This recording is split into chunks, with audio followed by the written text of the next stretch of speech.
Hi, guys. Welcome to the Richest on Earth podcast. This is the podcast about the ways and means to find and unleash your true happiness, find your true north, and I hope you can wake up every day happy. So, today I have with me Mr. Stephen Lew, a friend I've met on a broadcasting course, and I was just really keen to share a bit more about his story.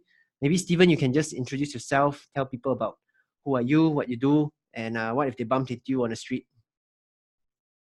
Oh, hi, Jeremy. Thanks for having me here at your show. Most of the time, people call me Stephen or Stephen. I respond to both. It doesn't matter. It's very candid, right?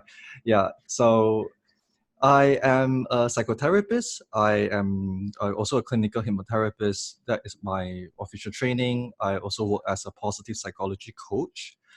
What does that mean? I help individuals and groups and organizations to work on their strengths, on their resilience level, so that they can thrive. Apart from that, I also founded the School of Positive Psychology in the year 2007 to spread the education of positive psychology. And I'm also the co-founder of Thrive Psychology Clinic that offers counseling and coaching sessions. And I'm also the co-founder of Nova Senses, which is a consulting and training firm that brings positive organizational psychology to workplaces. So, and I love a lot of things in life, and I'm just very happy to be here to share some of this information that it might benefit everyone. Wow, cool, man. Steven, so you run three businesses and I run one and I'm going crazy. How do you manage three? Like, do you have enough time to sleep, eat? Well, frankly speaking, sometimes I don't think that they are my businesses. That's number one, but it's more on a philosophical level. Coming back, I'll come back to that later. Do I have time, eat, sleep, or things that, well, my fiance is complaining in a good way. So sometimes she jokes about, you have no more time for me. Yeah. And I feel very apologetic. But having said that, yes, I would like to think in a way that having these projects or these businesses on hand, they are all very relevant to my mission and what I believe that I have to do. So by dedicating my energy and resources in this area, it has been very fulfilling. So in terms of, so we really need to prioritize sometimes. Okay, yeah. I think I'm the same. My wife always says that my real wife is my laptop because it's always on and I'm on it all the time. I just wanted to ask you, sorry, being a headhunter, I'm a bit No, it's occupationally okay. interested. I wanted to find out a bit more about, just in a nutshell, how did your whole background begin? Starting from advertising sales, you moved into informatics, which was a pretty big school back in the day. That was maybe 20 years ago. And then you moved into Path Education. I've heard of them before as well. I don't have a lot of information and knowledge about what they've been doing, but can you just guide me through your path and just share with us how did this whole thing blossom for you? Well, if you go back to the beginning, I started out as an advertising sales. I have rather different journey because at the point of time I was 21 years old and I started working after national service. So I didn't follow the normal academic path. I went to Polytechnic, Ngee Poly. I studied for 3 months in mechanical engineering. And at the third month, I told myself that, oh my God, I cannot do this. Yeah, it was tough and it was challenging. And at the point of time, of course, I was younger, 17 years old. So I asked myself the question that I am definitely not going to become an engineer. So I went to army first. And by the time when I got out of it, so I told myself that I'm going to do part-time studies and maybe try my hand at getting some career experience. At the point of time, it was difficult because all my peers, after the national service, they continue to do their degree education because prior they maybe have polytechnic qualifications or JC level qualifications or equivalent. And for me, at the point of time, I was like, I only have O levels, right? So it's difficult. So I told myself that I need really, so my mindset was I really need to work hard and try to gain at least a few years of experience.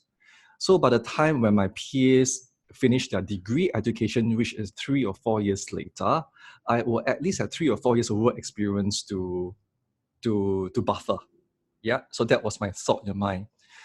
So I tried and entered a couple of jobs, and I went for many different interviews, and then in the end I landed into advertising sales. And from there, I was being thrown, into the world, into the corporate experience. It was very cutthroat and very competitive. And so after a few months, I realized that this may not be the right fit for me. But at the point of time, because I felt that I wasn't good enough, so I left the company and I went into education consultancy, which is education sales. So I went to informatics, and it was a big firm. It was a public listed company at the point of time, and they're very, very big around Singapore. So I went in as a junior sales executive in education. So it was a big shift for me in that way. From advertising and marketing, which I have to serve companies and SMEs in particular, I converted into helping students to find their path, right? So it was on parallel for me at the same time, because I'm also looking for ways to upgrade myself on a part-time basis. And then, so when I'm studying part-time, when I'm also working at the same time, so I meet these students together. So I felt that we were in the same journey together at the point. What really sticks was when I was there for 3 years, and every day from Monday, including up to Sundays, we worked really hard because we have our road shows. We were really going for the numbers and the revenues, trying to sell all the programs that we can. At the same time, we also need to work with different universities and students, stakeholders. So at the end of I would say in that career, I did well because I was one of the top revenue generators, and also in terms of performance. So I climbed quite fast, but I was still very youngish, right? And so remember coming back to the part, I was concerned about my friends. They go and overseas and study, or they're studying here in Singapore, and then you're going to graduate with a degree. I didn't. So somehow I forgot about that thought in mind, but I just really focused on career. And being in sales and marketing and business development position, I really need to produce the numbers. So because of that, I was good in what I do. I was promoted from a sales executive to senior sales executive to a sales manager to senior sales manager to assistant director. And so I was leading a team on my own. And I think the time was a bit daunting because at the age of 24 years old, I was one of the youngest chap. Of us all are quite young, but I had to manage somebody who was like in the 45 years old. It was difficult because, thinking about experiential alignment, there's a lot of misalignment, right? Yes. So I learned through the hard way. Yeah, of course, you're the best person to know, Jeremy. Pace people, right? So on that note, I learned the fast track. And by the end of my career at informatics, when I left, I went to another education firm that is called Path Education Group. So It was a very, very small firm at the point of time, and they were only offering IT education. Yeah. So before that, when I was at informatics, I was in charge of postgraduate and also psychology education, right? That's when I was exposed to psychology, and also started taking programs in psychology and psychotherapy, which is actually hypnotherapy at a point. So when I go over to Path Education, I told my CEO that, so he came to me and said, we have a job opening, a job opening for corporate education training manager, something along that line, bringing corporate training, IT training to companies. So I applied for the job and I got the return. And they said that, you know what, you don't really, your prior experience in education is in higher education, not really in corporate training, but we are keen to take a look at you and see what comes out. So I went for the interview, first round with BD, Business Development Director. Then he said, I'd like you to meet the CEO. So when I went to meet the CEO, I did a presentation. Nobody asked me for it because I'm so used in presenting myself, presenting ideas. So I did a presentation, track record, my ideas, my future plans. If I'm going to enter the company, this is what I'm going to do. It's not called for. This is what I have in mind being a business development person. So when I met a CEO, we spoke up to each other for about 3 hours. And he said that, well, the position is corporate account manager, but I think that we're going to offer you something else instead. We will create an arm for you. We will design this new position for you because we see that you have a lot of strength and experience in higher education. So will you want to take the job? So I say yes, but I need to have some more resources. Apart from me, I would like to please raise your budget. I will bring 2 of my ex-staff that reports to me to come over so that we can build the business unit for you. So we started from there. Then I started applied psychology training for the school path. Then I also bring in more within 1 month, 2 months. We bring more. We recruited quite a number of students, and then we did the talks ourselves. I also started recruiting psychologists. I started recruiting teachers. Then within half a year, from the team of 2 plus me 3, it became up to like 8 to 10. Yeah. So what I'm trying to say here that the numbers double and triple. Yeah. And of course, there's other backstories in the experience. If I could just share one quickly, that might be relevant. So I got promoted fast. I became a regional director from that position. So I started taking not just Singapore, Malaysia, Hong Kong, and Australia. So at the point of time, I was 26 years old. I was the youngest guy in the team of directors, non-executive directors, all of them they're in the 40s or that kind of age group. But I was the one who brought in the numbers. And so by the point of time when Singapore was the main HQ, we had around 20 to 30 over people in education sales, in marketing, in operation, into the services, and even with academics. So we became a sizable group. And we became really popular in Singapore for applied psychology, and we were the only ones that offered diplomas in applied psychology. That was before polytechnics offered diploma level psychology program. I saw the market, so I created it. I believe in it because I believe that studying psychology is a huge, important essence of how we align our inner thoughts to how we make sense of the world. It improves communication, leadership, health in many different ways. It's cardinal. That's what I believe in. So on that note, we ran. We will say that when I ran with adrenaline, but it was a marathon, so I ran. And the next thing that at the point of time, my CEO said that, you know what, we are going for listing in one of the countries, right? And we go for IPO. And so when we go for IPO, you who brought in this amount of revenue plus the BD and the FC financial controller, so all of you will become millionaire immediately because when we got listed, yes, and of course, all that stuff. Yeah, right. So we worked very hard. So I told my team about listing, and we were all very driven, But so the listing, we had in principle approval. Yeah. Then before the listing actually occurred, my CEO sold the company to another bigger education corporation. Yeah, it's for $15 million. Yeah, so there was a shift in the last minute direction. And at the point of time, I was a bit shocked. Everyone was a bit shocked because the direction changed. Yeah. So long story short, nutshell, CEO wants the money fast. Yeah. Right?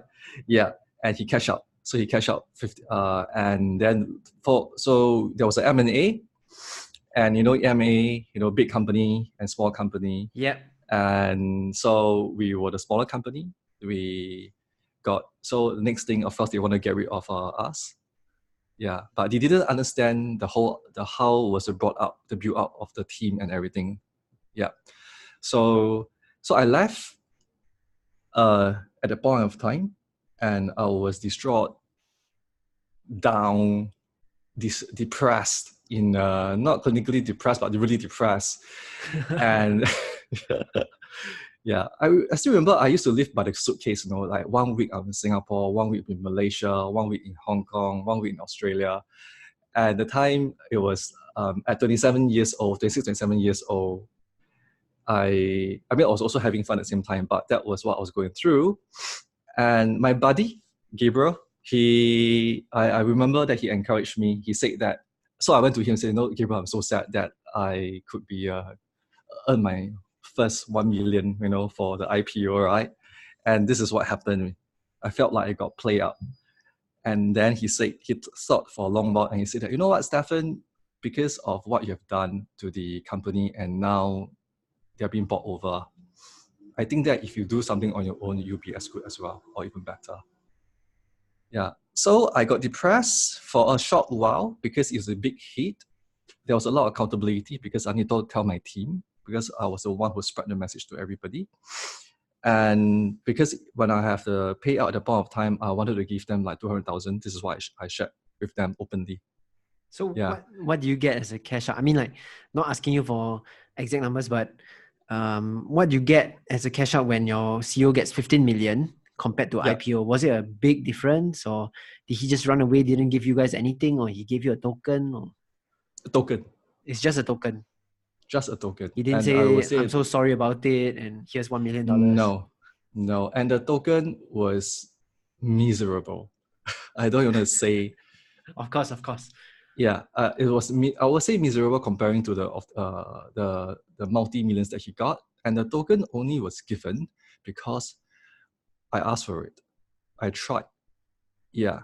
Well, it taught me a lesson. End of the day, because I really believe in the mission of uh, spreading psychology, improving mental health for people. So that was my mission. I was championing it, right, running it, But end of the day, when you work with a CEO that is only purely business driven, right? And then we realize that from day one, the values are misaligned. Yep. Yeah. So that was the biggest lesson that I learned. And the biggest lesson is not the loss of money, but the biggest lesson is that if I want to lead a conscious business, I need to have conscious partners to work with. And he wasn't the one. Yeah.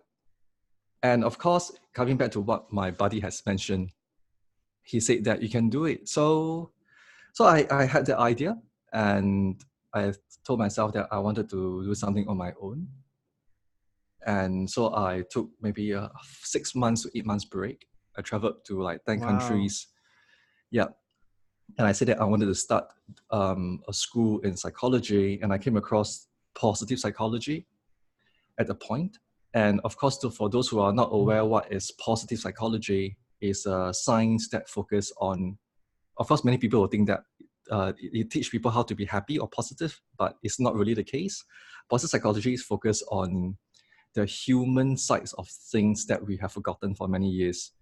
Instead of survival, we focus on our positive emotions, our strengths, our potential. Yeah. So we always say that, how is it like to become the best version of yourself? True? Yes. Yeah. So being an athlete or being a professional golf player or a sports person, you become the best version of yourself in terms of own capacity, right?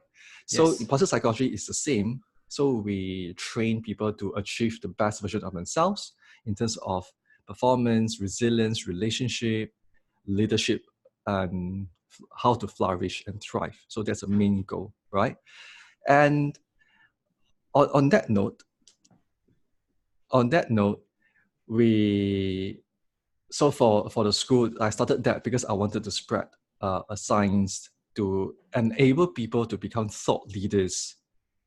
And why do I want to empower people to become thought leaders? Is because I went to the Institute of Mental Health in 2005. We had a site visit. Yep. When I was with Path.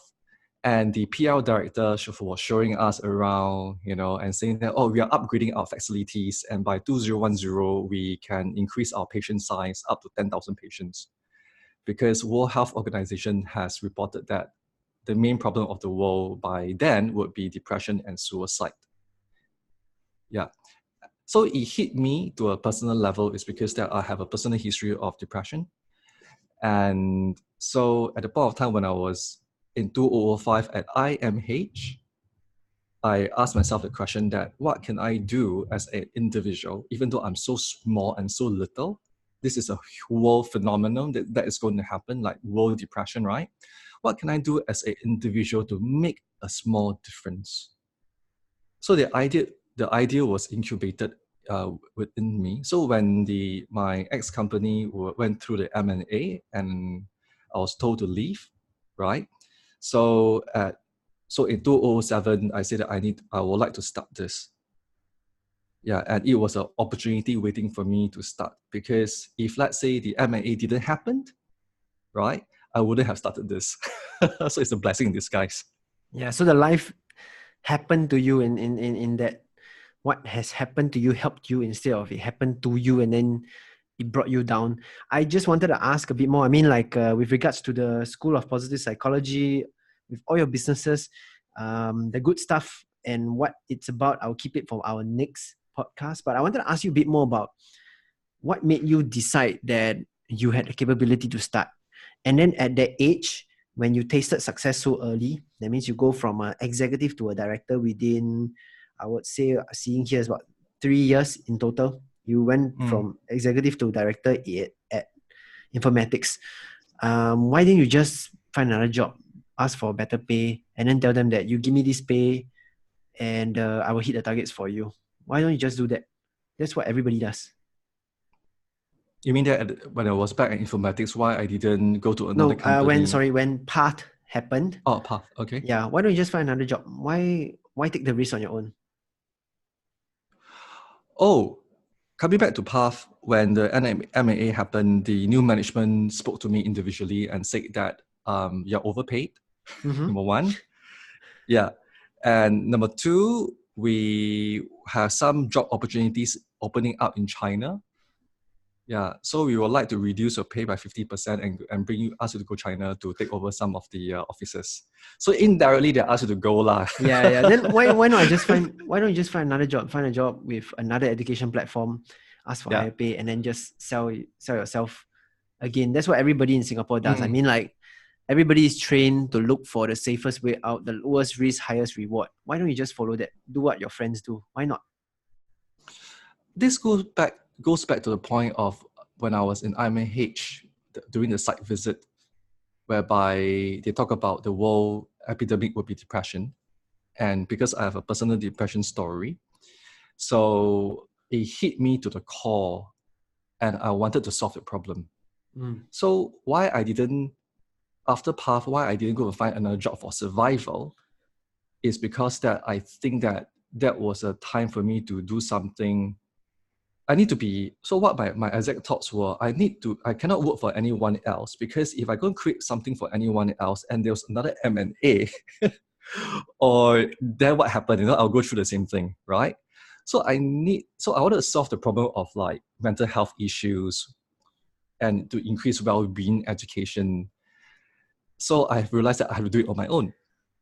Amazing. I mean, coming from my heart, starting a business has been extremely hard. And even being a person who's quite determined, I sometimes think about like, why am I doing all this to torture myself? Why don't you just go the normal path that everybody goes, right?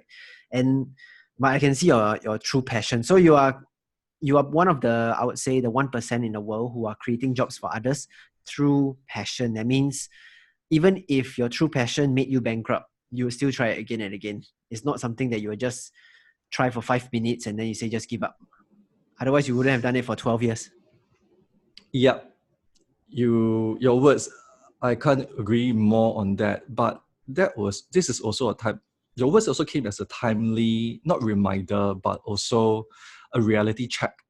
Because I have been doing this for so long, for the last 12 years, when people come to me and say that, hey, Stephen, it's admirable that what you're doing, you're making a difference, and you have a lot of guts and courage to start something on your own at 27 years old. It didn't hit me to take that with recognition, to recognize what I've done, or as a proud milestone. It didn't. The reason being so is because that back then at 27 years old, after that M&A and everything, so when I started a business at the point of time, I felt that I had a crazy idea. Yeah. And I felt that my strength was to create a platform for like-minded people to gather and I didn't think from the way that I'm going to create jobs for people. Yeah, that was more like by the way, on the way sort of thinking. But my core belief was that this has to be done is because that if nobody is going to do this, more people is going to suffer. And my experience in education and being in Singapore, people like performance, certification, and recognition. So the best way is to run a school, which I have this experience, limited experience at the point of time, and bring education in psychology education and progress them further so that we can bring this to a higher height. And the priority of mental health education is appreciated and not undermined by the world's problem, because we are so driven by GDP and results and profitability and material consumerism.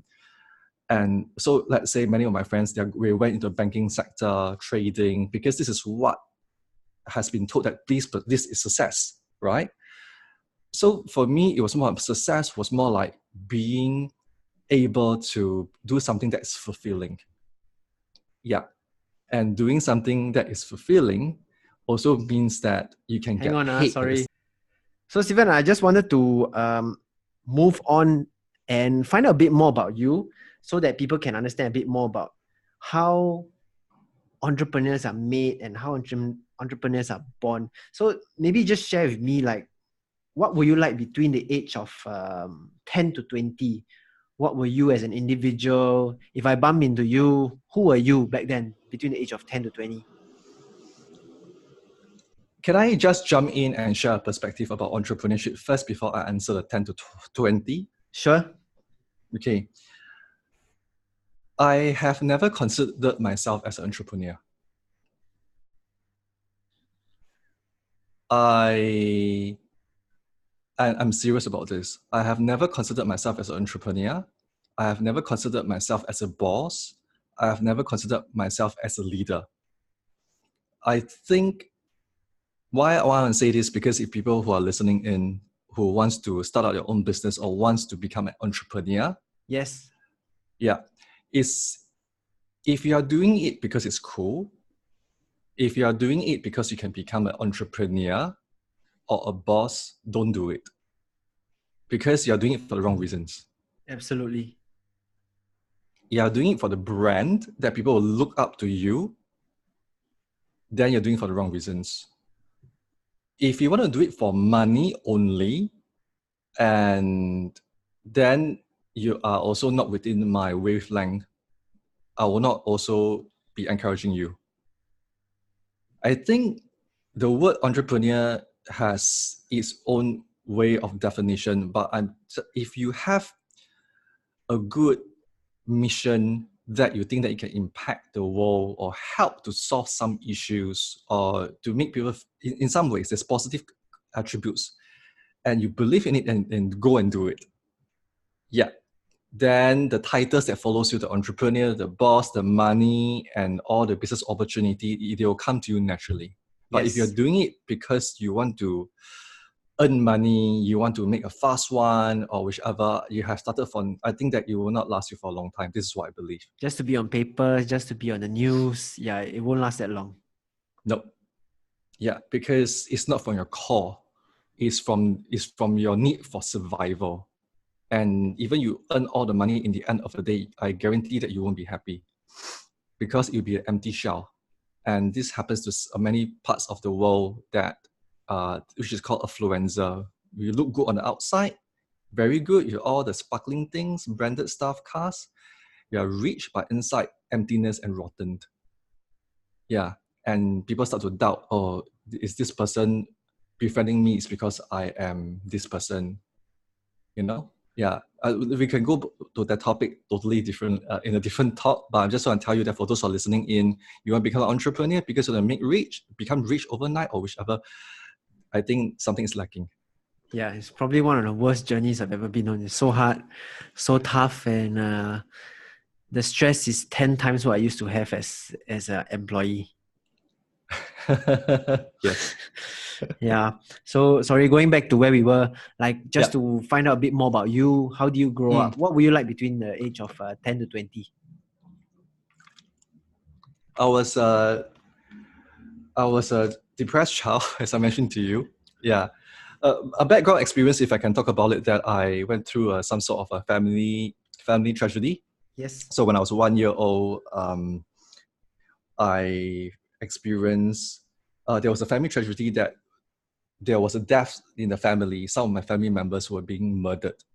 Yes, you heard it right. They are being murdered, and that was my grandmother, two of my uncles, and my auntie, and they are all in their youth and even like very young. They were being gunned down. Very explicit details I'm telling you right now, and this happened in Singapore in 1980. And to mix, so it shocked. That was the news that shocked everybody. And what followed after was of course, my parents, my relatives, they were all shocked and depressed and they went to the state of paranoia, confusion, anxiety, nervousness, and trauma. And for me, I was 1 year old, and what it didn't help is because that event happened on my birthday. So for many years to come, when I was growing up, I couldn't celebrate my birthday, and I didn't know why. So when I go to kindergarten, when I go to school, even primary school, which is like 10 years and above, I couldn't celebrate my birthday. So when I was younger, when I started to make sense of the world, I asked my mom that, hey, how come I couldn't celebrate my birthday, whereas my classmates can celebrate their birthdays. So at the point of time, my mom would be saying that, something bad happened to the family and it happened on your birthday, and being Chinese, traditional, collectivistic thinking, and because, by the way, the borders weren't closed. After 7 years, the police closed the case because there's no DNA technology at the point of time.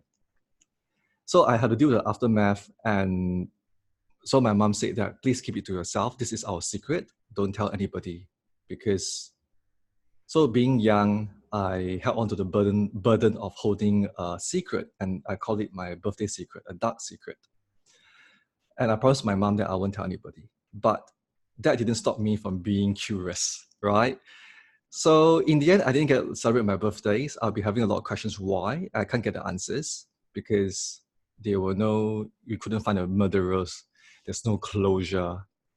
And afterwards, I started celebrating birthdays for my friends.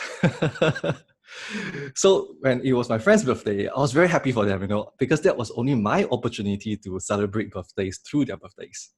Does make sense? Yeah. So, and of course that years, the aftermath was bad because I grew up in the turbulent environment. My dad was alcoholic, he was depressed, my mom was highly anxious, my sister was also depressed. So I didn't know that it wasn't normal. Yeah. And so I went to school and I couldn't pay attention to studies. And I don't know whether for you're familiar with trauma. It's a bit different from depression. Trauma is that once something hit and it's not being processed, the whole mind will continue to become very cloudy. There's no clarity. Because all the resources of the mind is trying to cope with the pain that is constant. Yes. Yeah. So if I use the analogy of a fish tank, and there are fishes inside the aquarium, and a trauma happens, it means that all the fishes will go and hide inside their stones and coral. And then after the shock disappears, all the sand and the dust settles down, the fishes will come out and feel safe, right? But being in my situation, which was acute trauma and chronic trauma afterwards, because of domestic violence, alcoholism, and everything and whatnot, my fish tank aquarium was constantly murky.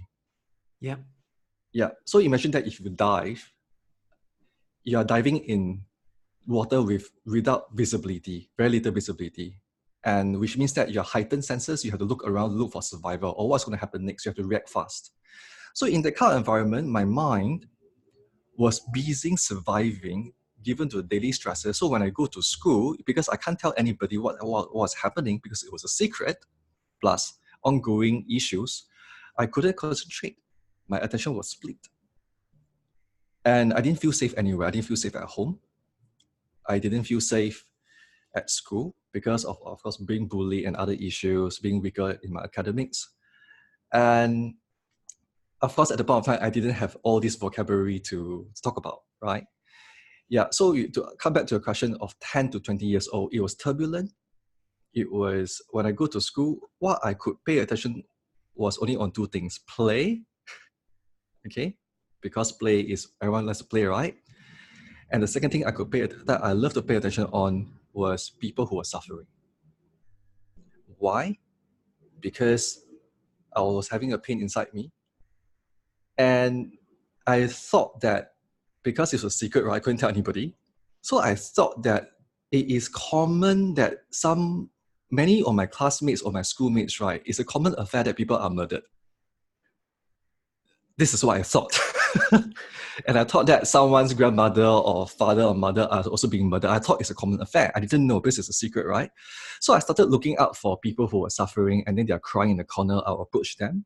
And then I didn't know that I started micro-counseling ever since.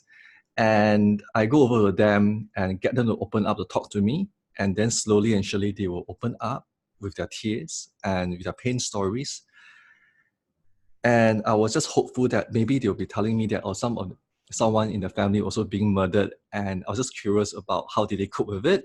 But most often I found stories instead about, their parents are going through divorce, or someone in the family was really sick, or somebody they love, like grandmother or grandfather, has died. And that was that. And so at the point of time when I was 10, or when I was 10, 11, 12, 13, 14 years old, I was going through that phase of like being curious, attracted to these people. And then after this was sobbing their eyes out, I still remember. And then I'll be looking at them, okay, what else? And they're like, no, that's about it. Then I was like, did anyone die or being That's murdered? all. I said, no. Yes. That's all. Yeah. And how is this all relevant is because that from the place of pain and suffering, it becomes curiosity for me. And this curiosity heightens. It exploded. I was like, there must be somebody else. So I started asking more and more people. I started having conversations with adults, teachers and everyone, but I didn't tell them what happened to me.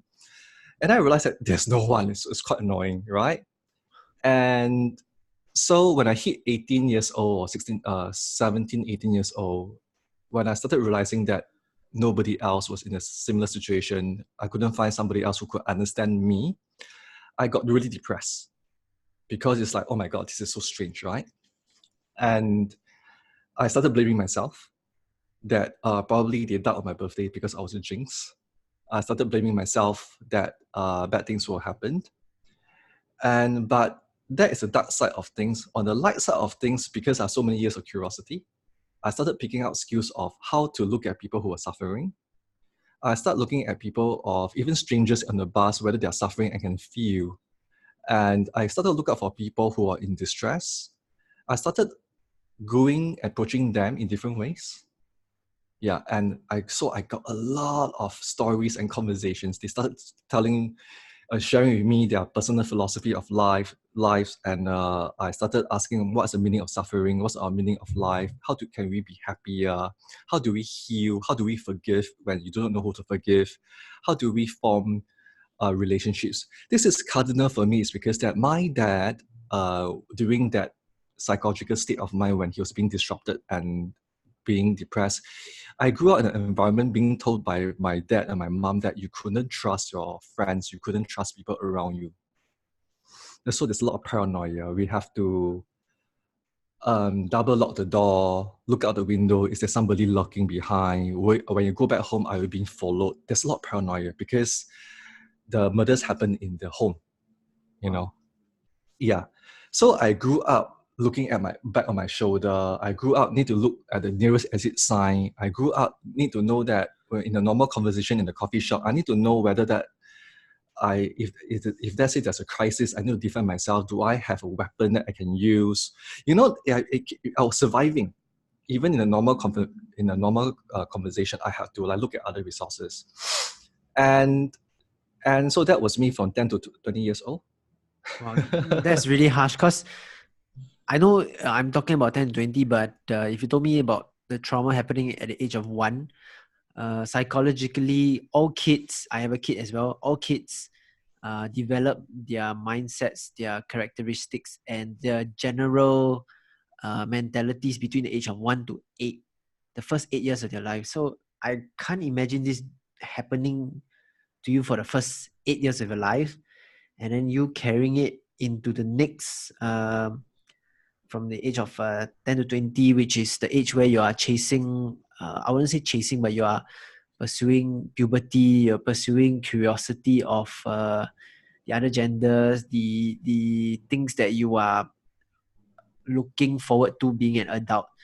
And then while we are looking forward at something, you are looking backwards all the time. So wow, it's insane. I don't know, like, how do you end up today still positive is amazing. So let's transition. So from moving on to 20 to 30, that was something crazy as well.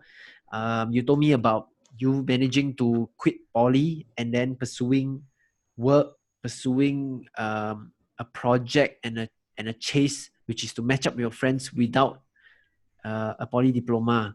So firstly, I want to ask, like, who made you quit poly, or how do you make the decision? I mean, it's the best decision in your life, but how do you do that at the age? Well, before I entered poly, I went to a neighborhood secondary school, right? I was in the express stream. From PSLE, I was borderline, so I could choose either I could go express or normal. Same for me. Same for me. Same for you. Okay, Yes. cool. So of course you choose express, right? Right? I mean, like, you just try. But when I hit my when I did GC O levels at the point of time, I was just completely gone in terms of, like, I was just outside playing, constantly late for school. I couldn't concentrate because I didn't find meaning in studying at all. And so I didn't study for my O levels. I mean, like, didn't study hard enough. I just look at it, and just go with it, thinking that I'll just fail. But surprisingly, I passed many of them. It's all C6. And at the point of time, I was a bit shocked because my friends who study really, really hard, they get all the A's, but maybe one subject they are really weak at. And maybe the core modules like English, mathematics, or science. And they were devastated because they couldn't go to JC or poly. But for me, it's like I didn't study. I got a lot of C6. I also failed some subjects. I was like, oh my God, if I have studied a little bit more. And there was it's quite strange at the That's point of time. positive psychology. That's positive psychology. Yeah. And so when I went to Polytechnic, I repeated 1 year as a private student because I didn't have so I retook 2 modules, 2 subjects, and then I got 27 points in total. It's very bad, and it's not good enough, but I'm proud of it. So I could only enter nursing or engineering, some of the engineering modules in Polytechnic, right? And when you are 17 years old, you have no idea what is engineering or business or accounting. At the point of time, I didn't know what it was, right? And I felt that it was so unfair that at the age of 16, 17 years old, you have to make a life decision, the first difficult decision of what to study. Then, to make things worse, people will tell you different feedback. Oh, you should study this, you should study that. Then in the end, that you don't form your own autonomy. You get so confused. Yeah, and adults will always think that they know the best, right? So to me, at the point of time, I said that, okay, I could only enter 2, engineering or nursing. So I wanted to choose nursing because I felt that there's a lot of girls. So I don't mind going to do nursing, right? Yeah, quite cool. Like, I'll be surrounded by girls. I think I like girls a lot, so I should go and study that. Yeah. And then the macho side of me at the point of time, 17 years old, maybe I should become an engineer because people look up to engineers, but I have no idea what they do. It's like they crazy build when things. I find that it's crazy when bad grades allow us to join engineering. Like, how does that correlate, right? It's like probably one of the toughest courses to take. Yes, and it's one of the highest dropout rate in poly. I think at the point of time, they were like, I don't know, 3,000 over students, but I think the dropout were like 800 to 900. I don't know how many. I forgot really. There was the numbers I had back then. Yeah. So coming back to what you say, it's very difficult, right? Why I dropped off engineering is because there was my buddy, which is Gabriel, as I mentioned earlier. He also entered engineering. So we were buddy from outside. Yeah. We used to hang out Ah, we used to hang out at this place called Far East Plaza, but that's another story. And then we went to poly together, and he went into civil engineering, I think. And then I went to mechanical engineering. So both of us, sometimes we attend classes and sometimes we don't. And then we keep meeting up. Then after like the second or third month into our course, I asked him, Gabriel, do you know what you're studying? He said no. I see he doesn't understand. Then he asked me, do you know? I do not know also. I have no idea. So at the back of our mind, I think that we have facing a lot, we have started to face a lot of doubts and uncertainty. Then what made me stop was, I still remember at one point, I don't know what is this too raw. Okay, go it's ahead. too raw. Go ahead, right? Was okay, there's 2 points. One part was where I went to the lab. You know, as mechanical engineering classes, you have to go to the lab and you have to wear the protective earpieces and the goggles and whatnot. Then you have to use this machine to drill into the bead to create some parts. I don't understand what is it for, like some machinery parts, right? And so I was doing that, drilling, and in the drilling process, you have to also activate the coolant, and the Yeah, coolant is yeah. supposed, yeah. You're trained in mechanical engineering, right? Were No, you? no, but I watch You a know, lot of engineering videos and all. wow, you watch them. Okay. Okay, so the coolant is supposed to Cool the drill bit. cool the drill bit so it Um, will, yeah, yeah, prevent the overheating and then yes, the shape from going off shapes basically. spot on, we have said. So at the point of time, we were students, we are doing that. So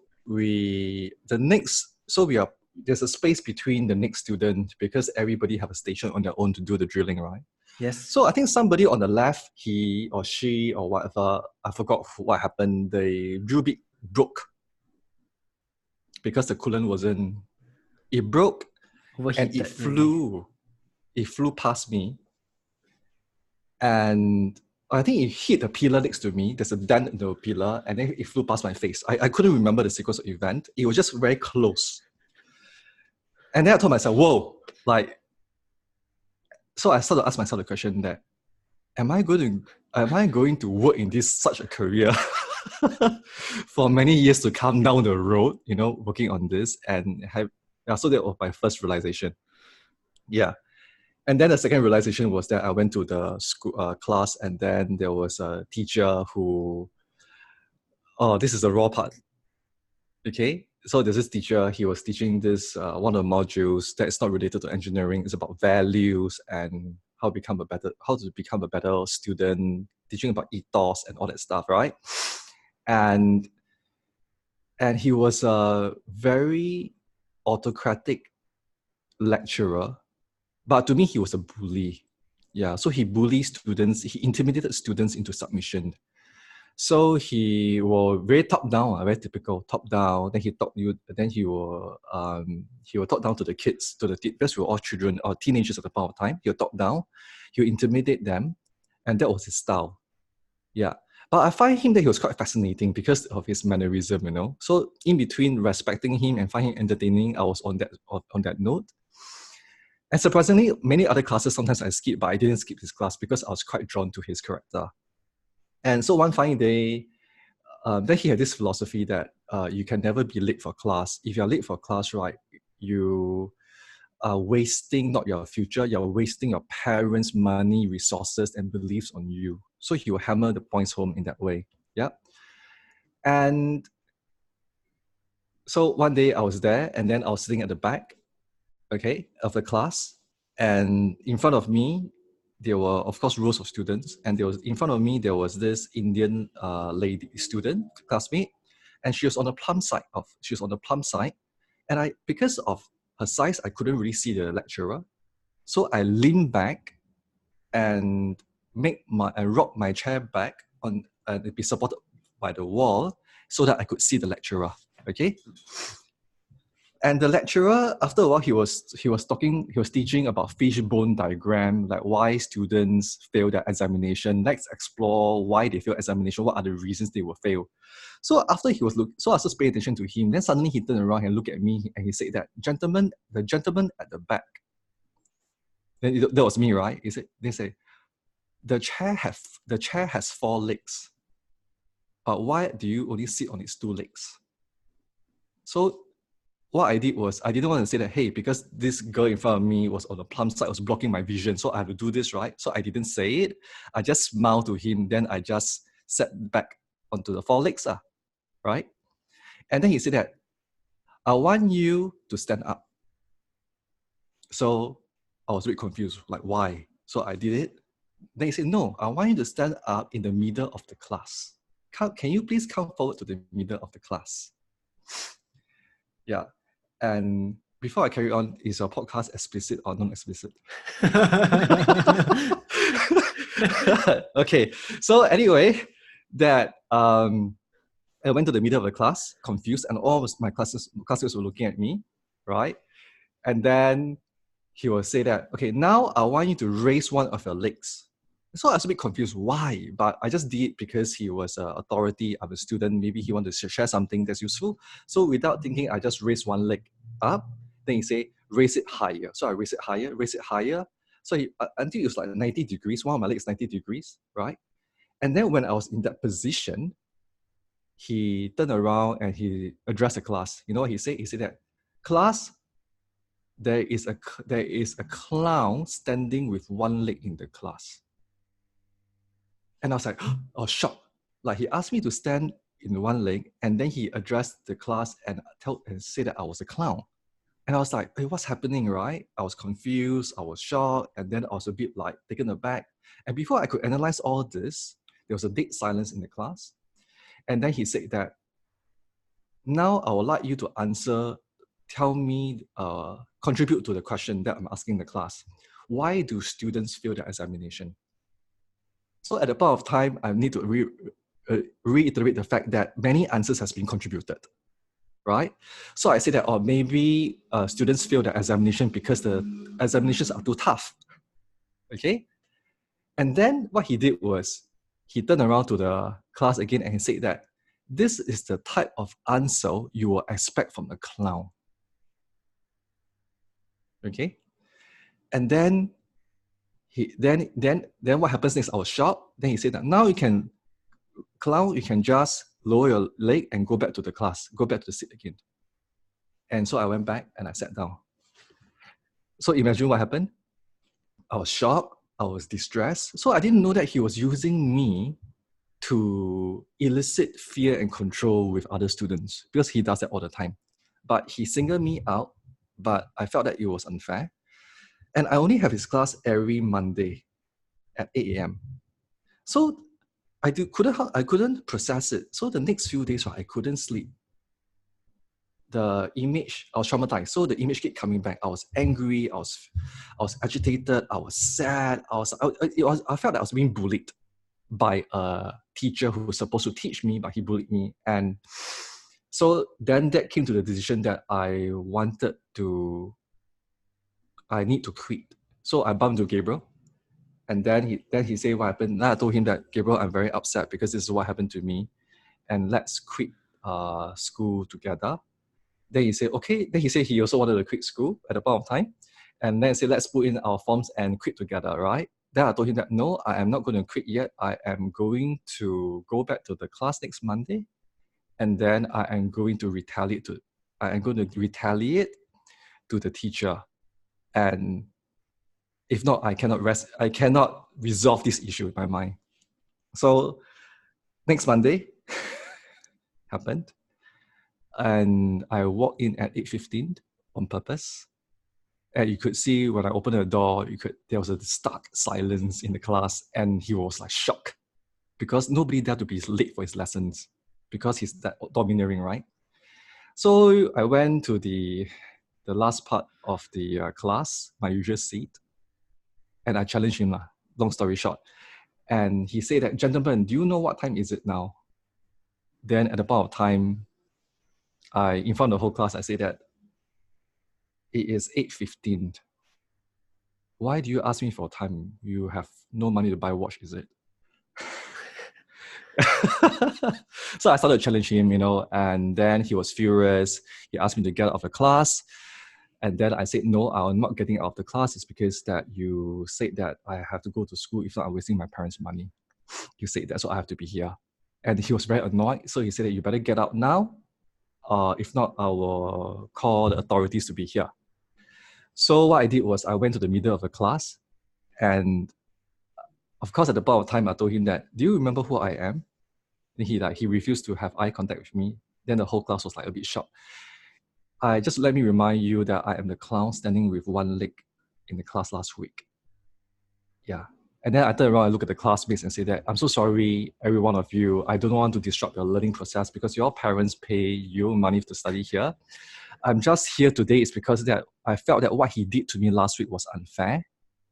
And it was not the right thing to do. So I'm just here I want an apology from him. Yeah. So of course he didn't apologize because he's a teacher. He wants to be in power, right? And then what I did was I think I snatched the transparency when he was teaching halfway, and then I threw at his face. And then I just say that, well, if you don't want to talk to me, I shall wait for you outside to have a conversation to see how we can resolve this then. And then, then of course I closed the door and I pointed my middle finger and I said the F word in front of him. And then I woke up. So that's how I got out of school. Wow, that's a crazy story. I mean, like, actually, that's very, very true. Even for me, I've probably done the same. Not so extreme, but my teacher did say, like, why do people fail exams? I say it's probably because the teachers are not good enough. Yeah, so I've been through the same, but it's good. I think I see this as a rebellious attitude has been something as a trait of many successful people, and many people who have found their way tend to be rebellious. People who can't find their way tend to be conformist. They just follow whatever was told to them. So the main reason I was asking you about what made you quit was I was wondering whether you will fear social stigma. Your family scold you, say, hey, why you quit? You pay this, you wasted money. Or your friends will ask you, hey, we are all in school. So imagine 100 friends, 99 of them are in school. One of them is you. You are not in school. You are just at home every day. I've seen friends who are like that and they lose their way because they feel they are so away from the norm. So the cool thing is you didn't lose your way. But if I can infer correctly, it's also because Gabriel was there. So every time somebody makes a decision, either they are very strong-headed, that's why they did it, or probably they had an affirmation point. So Gabriel is probably an affirmation point that he can support you to say, yes, you can do it.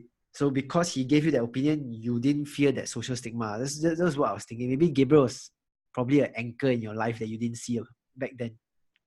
Yeah, he's definitely an anchor in my life. And so coming back to the part when we were deliberating whether we should quit the course because we didn't know whether it was the right course, the catalyst, the impetus was that event where it happened with the lecturer. Yeah. Wow. So, But don't worry. I mean, everything happens for a reason. Yes. I hope he changed. Maybe probably that was in the 90s. Probably things were such, like all teachers were domineering. I was a kid in the 90s or so. My teachers can hit us, they can scold us, they can insult us. Yep. It was normal. So I think things have changed quite a lot. Yep. I wanted to ask a bit more about things such as stuff that I read about you. Okay. Everybody knows, like, I just want to share. I asked this to Stephen before, what's his biggest accomplishment? I always thought he was going to say it's starting TSPP, his school, for the last 12 years. I thought that would be the biggest thing that would warm his heart. Like he said, it's not really that. It's actually the students that become thought and opinion leaders, their progress to make impacts for their companies, communities, and schools that actually makes him happy. That's quite amazing. Because you are using your platform not for, I would say, personal gain, but you are using it to spread a message. Yeah. Yeah. What I wanted to ask you a bit more, which I read about, which was kind of interesting, was can you share a bit more about heliotropism? You talk about heliotropism in one of your articles. I want to know a bit more about it because I think I've seen it before.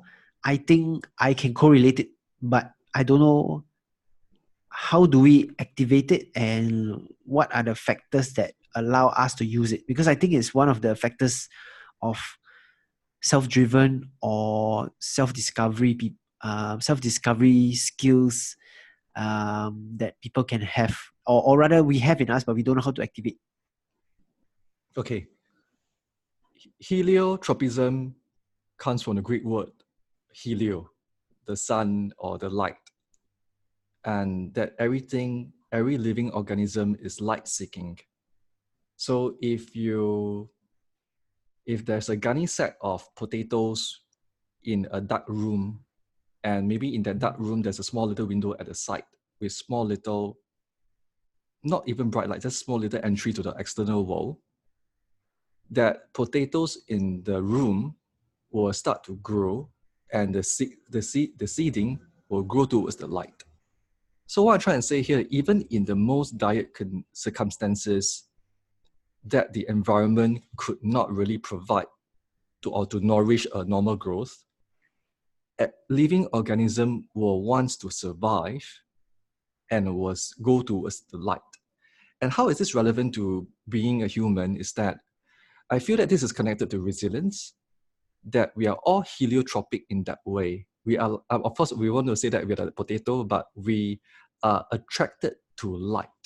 We are attracted to meaning, we are attracted to spirituality, we are attracted to universalism, we are attracted to something that is bigger than us. Even though when we are working every day, trying to make ends meet, for survival, for family, for everything, there's always a thought in our mind that we are always constantly seeking for meaning or something that's bigger than us. And that is the light I talk about here. And how is this relevant to leadership or personal development, relationship? It is actually at the centerpiece of everything. Yeah. And if you look at a plant, I don't know whether you have, of course, for those of you who have kept plants, a plant will flourish and grow more greens and leaves towards the light source. And you turn that plant, you turn the plant around, the plant will just gravitate towards the light again. Yes. Right? So how is this apparent and relevant to humans is that sometimes we can get distracted, into, I wouldn't say darkness or distractions or bad things that we know that's not good for us. There's always a part of us, right, want to go towards that light, to be more hopeful, to be more optimistic, and want to do good for ourselves and for other people. Yeah. And my personal, not say mantra, my personal belief is that if we can anchor and tap on that light,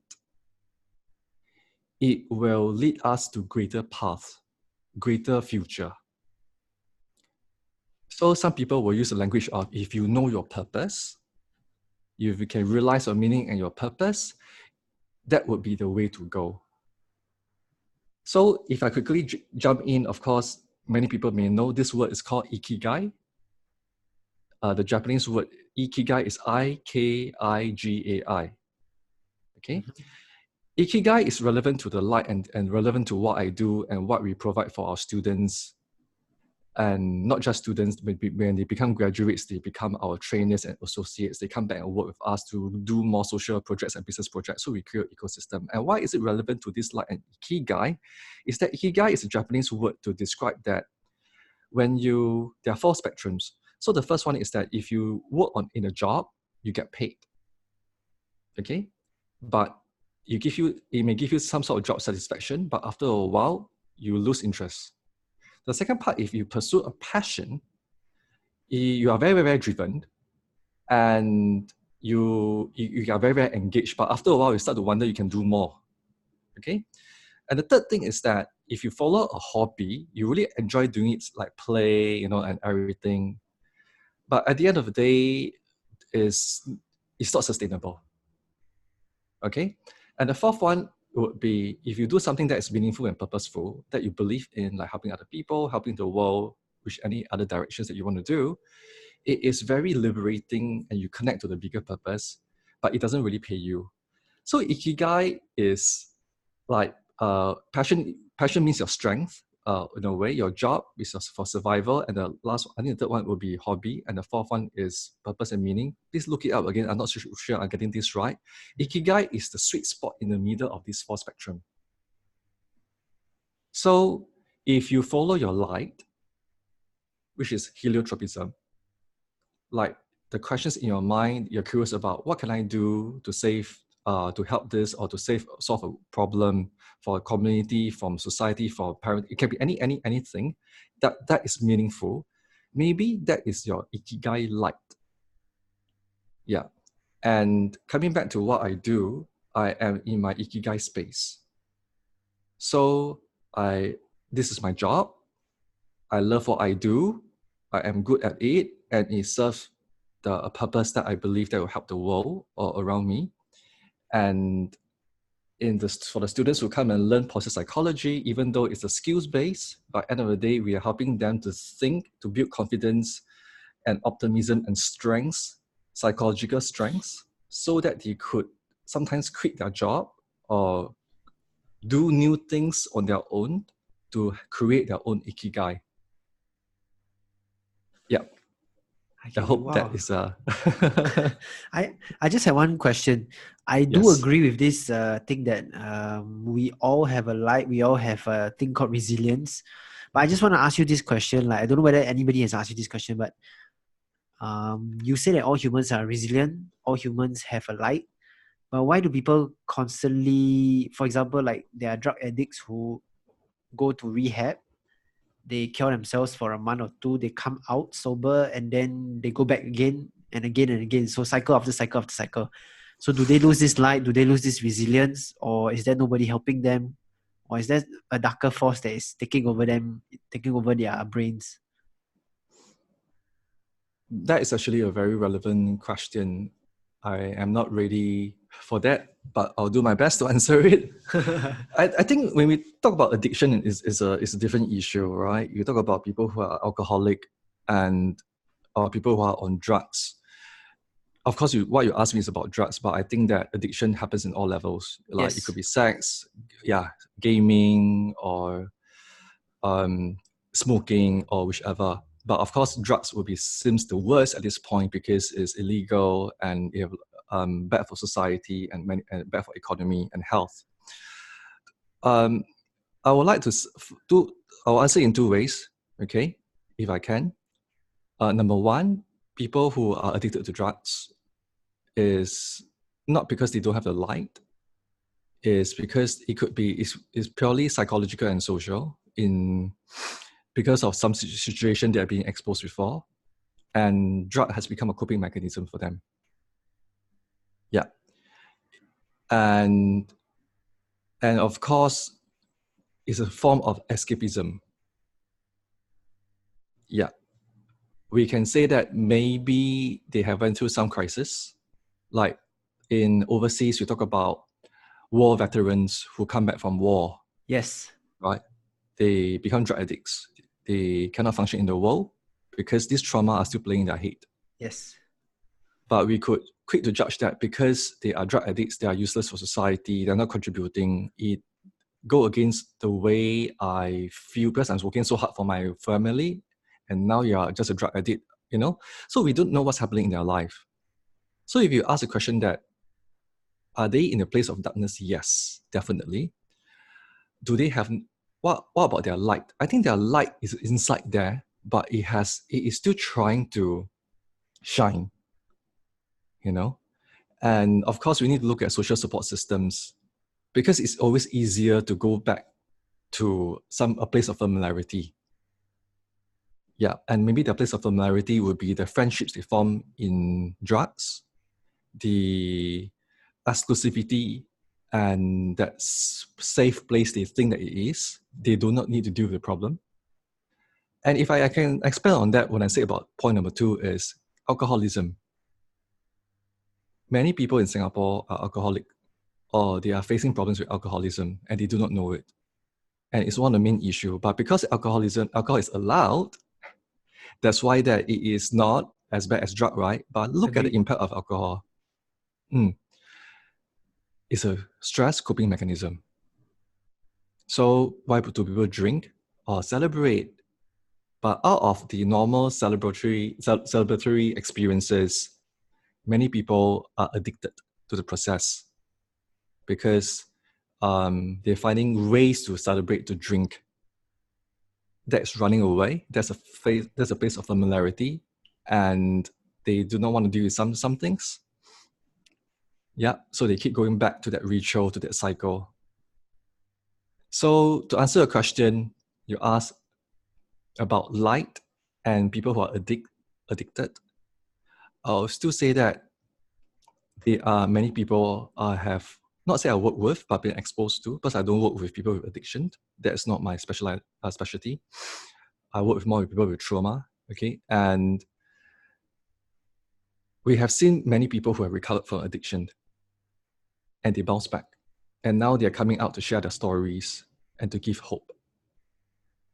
So I would say that in a way that everybody have this light, but given the right support and the resources and training, which is psychological training and social support, they are able to bounce back and ignite the light. But we need to also look at many different issues, whether can we support them.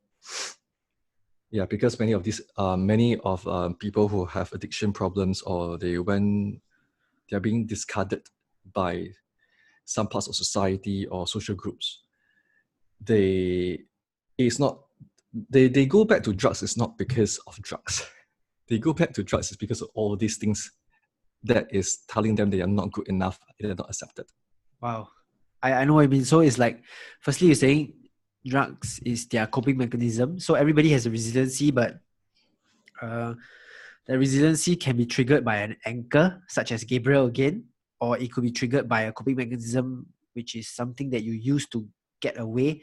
And I think something that you shared before, or I think everybody would know, is like, if you see a person who has a problem, you got to get them out of the problem as soon as possible, because they'll just keep getting deeper and deeper into that system, right? And then deeper and deeper they fall into depression, self-doubt.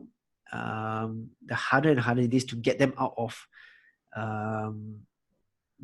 that situation, because they'll use all kinds of coping mechanisms. It's probably not going to be only drugs already. It'll be a lot of other stuff that's going to help them. Like you said, negative friends, negative environments, negative items, and then it gets harder and harder to get them out. Now I get what you mean. I just wanted to close off this conversation with a few things. Because your story has been highly, highly inspiring. Found out a lot more about you. I want to know, like, let's just say today I introduce you to one of the friends I had who's between the age 25 to 35. He's kind of lost in his life. He doesn't know what he's doing. Let's look at it as two scenarios. One is he's doing a job. He's doing very, very well, like you, young, successful. And the only metric of success is promotions and money, but he hates it. But he's lost. He doesn't know what to do. And you meet another guy who's doing something he absolutely hates, absolutely suffering in his job, or probably not even working, but just suffering. How do they find this light that you're talking about? How can they discover themselves if you had only 3 minutes with them to talk to them and help them? Well, first and foremost, I would say that many of the students who come to the school to study face similar issues, some of them, or people I coach, right? Yeah. And I think this is a common pressing problem for many people. So the first thing I'll say is that you will always, if you're chasing the corporate ladder or you're chasing success, you will always be chasing. Even if you have reached it, right, you're still chasing, because this is your mindset you have developed. So it's all about the mindset, because you already have a fixed mindset. And this fixed mindset may not be a byproduct of you, but it might be a byproduct of your parents, the society, your peers.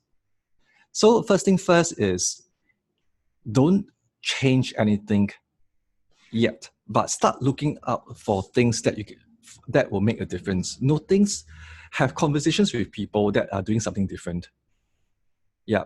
And if you have a friends around you who believes in the same thing that you do, then you will never get out of it because the social environment has already imprisoned you, right? And everybody, like pain and misery, they comes together, right?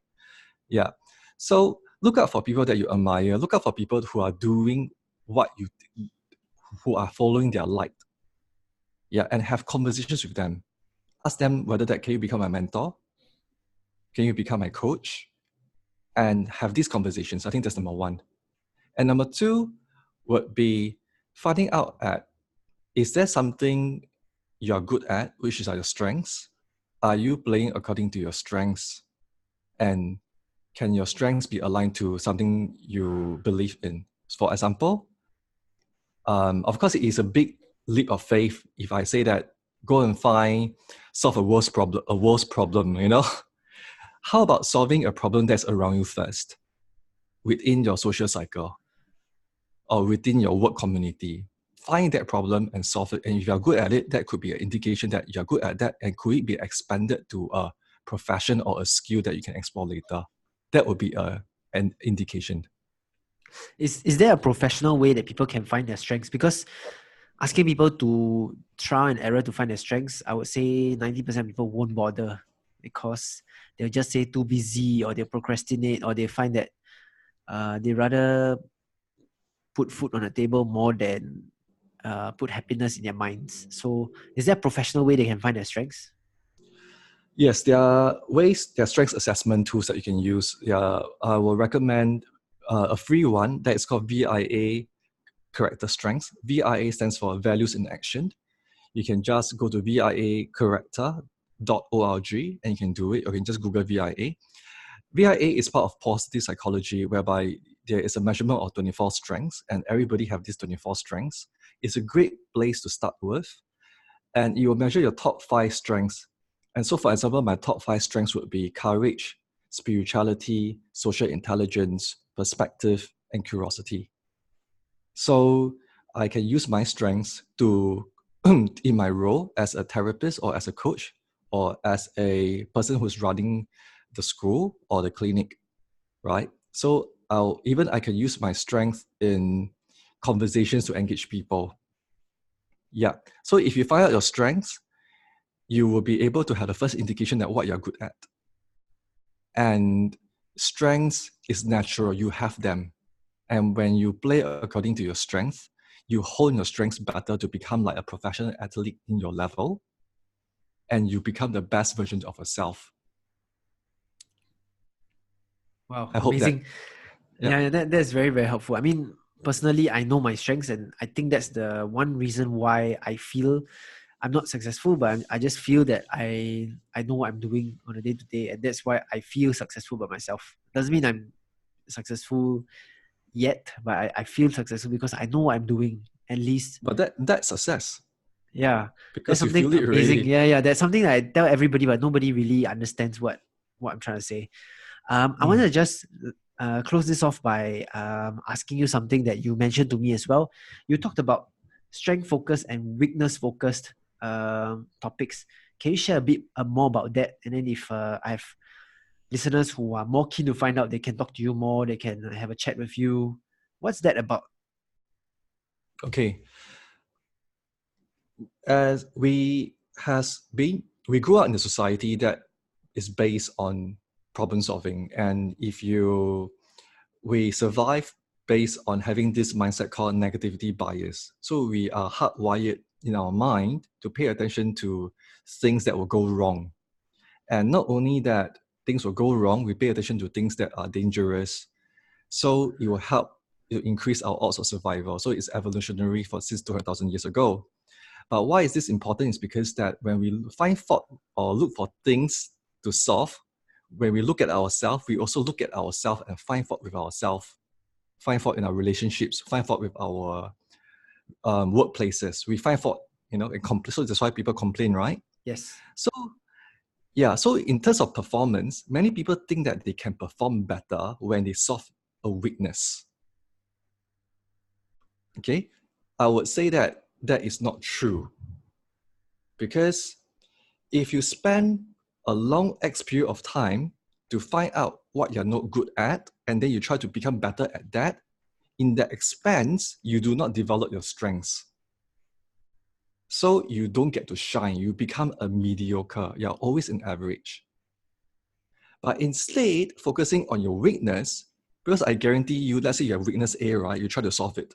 After you solve weakness A, you start to develop weakness B. Then you start to solve weakness B, then weakness C will appear. It's a never-ending story. But I'm not suggesting that we should not pay attention to our weakness. We should, to be mindful, to solve them to the minimum level, okay? If let's say that you have weakness of, some people say that, some people tell you that, you are too honest, okay? And you want to be authentic, and you just tell people your honest opinion, but at the same time, you have no social intelligence, or you make very harsh statement. Do you think that is a strength or that's a weakness? So it will be a weakness. So if you continue not to solve it, that might be a problem, But just be mindful of that hold back on that weakness. Don't do it so much, but spend your energy on what you're good at. And this is where you're building your muscles, you're building your resilience, you're building your well-being and your natural performance. Absolutely true. Why I say this is because I have a particular use case right now. He's my best staff, super hardworking guy, extremely, really, really good with analytics. He's actually a scientist. He's highly introverted. So he's never ever been half close to being an extrovert at all. And he's been forcing himself to train to become an extrovert because he works with me and I'm an extrovert. So he's been trying to follow me. He's been putting 3 tasks a day, which is to open conversations 3 times a day, speak to 3 different people every day. But I know what you mean. It's so hard for him to develop a weakness when it was so easy for him to develop strength. So like strengths for him is like analytics. He could learn how to do Excel pivot tables, Excel input analysis and all this really, really quickly because that is his forte. But he was forcing himself to step away from that and instead force himself to try and be an extrovert because he thought that to be good in my job, you have to be forcefully extroverted. Yeah, so that absolutely makes a lot of sense to me.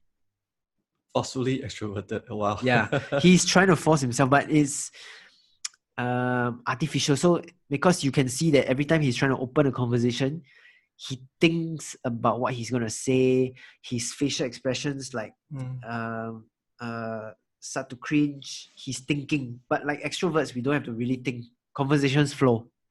But it's not a weakness. I always tell him it's not a weakness. You just have other strengths that we need to use and harness. Don't look at it as a weakness. Just to close this off, Stephen, I want to ask you, like, how can people find you? How can they get in touch with you? And what are the sources? So you have 3 different businesses. Tell us a bit more about like how we reach you on each and what each business functions for you. I would rather say business, but each mission. How do they function? How do they find you to get some help, get some advice? Okay, so thank you for the question.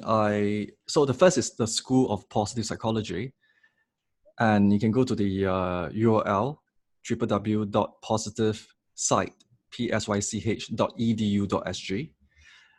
And we are located in Orchard Road in Singapore. We also have spaces in Philippines, Japan, and Hong Kong. So if you're looking for higher education, in terms of want to upgrade yourself, want to become a better leader, a better coach or trainer, or you just want to increase your capacity in terms of how to tap into your strengths, but build a better well-being with more meaning in your life, and you want to share these skills using science and data to help people to become better versions of themselves for transformation, you can explore this site. And we offer courses from like 3 months to half a year to 2 years, depending on which level you want to go into, like master's degree, graduate diploma, or and it will be a life-changing transformation. Yes. Yeah. Suddenly it sounds like a bit like, cult, but it's not. Yeah, plugging into a world-class knowledge, because you fly in, instead of flying to Harvard or Pennsylvania or the Ivy League universities, you fly in top-level psychologists to fly in to teach you, and they are very engaging, inspiring. So in return, if you want to become a thought leader, opinion leader to help other people, whether it's a business, community, or in coaching, this is a course that you could explore. Secondly, if you are looking for help in some ways, wanting to talk to people because you felt that you have some trauma, or you are looking for some sort of psychological support because you have some relationship issues, or you are having problem working with your children due to learning issues or challenges, Thrive Psychology Clinic is good. You can just Google Thrive Psychology Clinic. We are located at Novena Royal Square. And it's a nice building. Come in. I'm there once a week, take on clients. And the third one will be Nova Senses. Nova Senses is our whereby we go to the workplace and we talk about positive psychology transformation, leadership, consulting, and we do strengths assessment, we build cultures, we introduce positive conflicts and disruption. So if you're in OD or you're in people development, human capital, we work with HR, we work with people who want to transform their leaders or their workplaces. So that would be Novel Sensus. It's spelled as NOVOSENSUS. Novo Sensus. It means the new beginning, the new light. In Latin. Okay, Yeah. don't worry. I will input links of all these three sites for people to take a look at, understand, and they can reach out to you. They can look at your websites for more information. Just want to say thanks very much for spending time to share so much about your story. I would say it's kind of amazing what I've just heard for a person who's achieved this in the last 12 plus years, to have gone through that childhood. But I would say that after 10 years of working in headhunting and recruitment, I realized that most of the people who are successful or fulfilled are people who've been through some form or some sort of difficulty in their life. If everything was smooth sailing, they came from a rich family, they had no trouble in school, they went through life like a breeze, they tend to have a very entitled mindset, and they tend to have how would say they tend to have a lot of difficulty dealing with trauma, or like in my profession, they cannot accept retrenchment, redundancies, sackings, because they always think that they are better than everything else. Wow.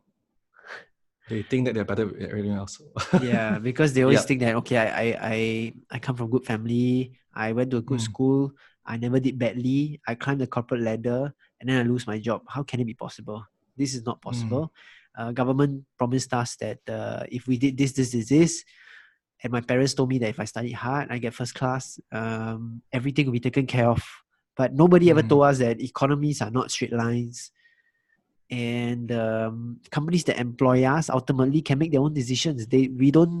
We are just another human being or another piece of human capital in their organizations. We can't think of ourselves as such amazing people, except if you are, like, let's just say you are the scientist that developed Tesla's electric battery, for example. Yes, maybe you're someone amazing, but I believe that with science today, people can copy you, people can learn from you, and people can learn as fast as you leave the company to pick up your technology. So nobody is indispensable today. Yeah. So I want to say thank you very much for your time, Stephen. I think we will have more chats coming soon. Yes, definitely. Thank you for having me on your show, Jeremy. Thank you. Thank you.